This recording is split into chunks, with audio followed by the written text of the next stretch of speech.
Assalamualaikum warahmatullahi wabarakatuh. Bertemu lagi dengan saya Meria Yulita, jurusan Akuntansi Syariah Fakultas Ekonomi dan Bisnis Islam IAIN Batu Sangkar. Oke, pada video kali ini saya akan membahas tentang kerangka dasar penyusunan dan penyajian laporan keuangan syariah.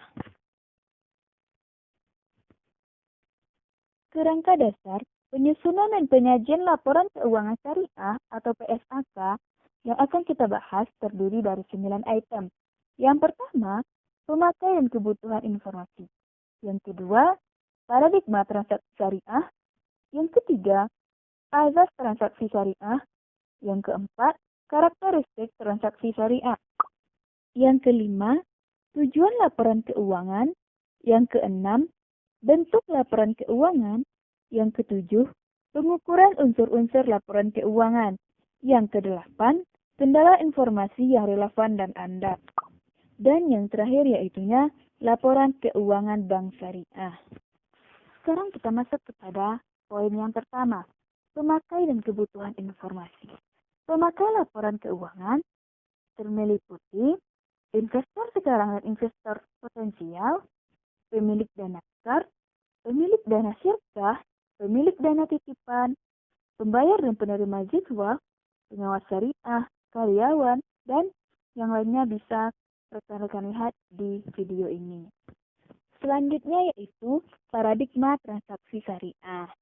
Transaksi syariah didasarkan pada paradigma dasar bahwa alam semesta diciptakan oleh Tuhan sebagai amanah dan sarana kebahagiaan hidup bagi seluruh manusia untuk mencapai kesejahteraan hakiki secara material dan spiritual.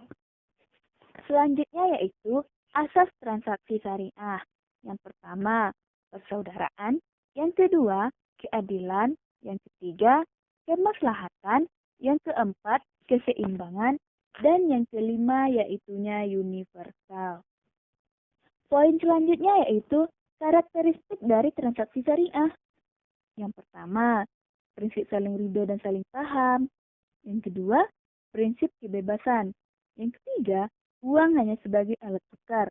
Yang keempat, tidak mengandung unsur riba, tidak mengandung unsur kezaliman, tidak mengandung unsur maisir, gharar, apalagi haram.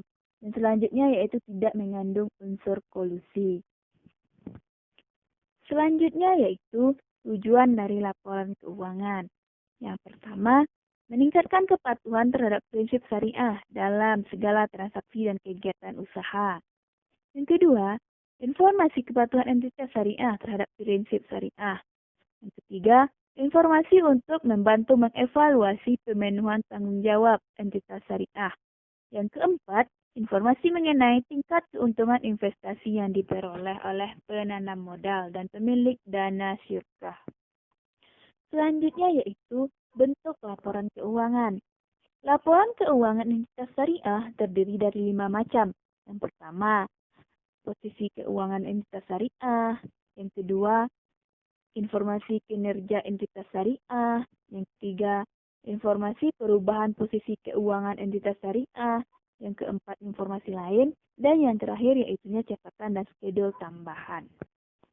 Poin yang ketujuh yaitunya pengukuran unsur-unsur laporan keuangan.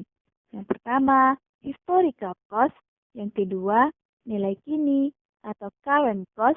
Dan yang ketiga yaitunya settlement value atau nilai realisasi. Poin yang kedelapan yaitunya kendala informasi yang relevan dan andal. Yang pertama, tepat waktu. Dan yang kedua yaitunya keseimbangan antara biaya dan manfaat.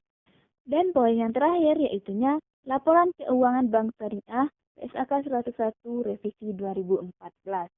Yang mana laporan keuangannya terdiri atas laporan posisi keuangan, laporan laba rugi dan penghasilan komprehensif lain, laporan perubahan ekuitas, laporan arus kas, laporan rekonsiliasi pendapatan dan bagi hasil, laporan sumber dan penggunaan dana zakat, laporan sumber dan penggunaan dana kebajikan, dan catatan atas laporan keuangan.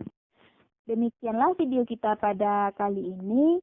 Semoga bermanfaat dan terima kasih kepada teman-teman yang sudah meluangkan waktunya untuk menonton video ini. Dan sampai jumpa di video selanjutnya. Saya sudahi dengan wassalamualaikum warahmatullahi wabarakatuh.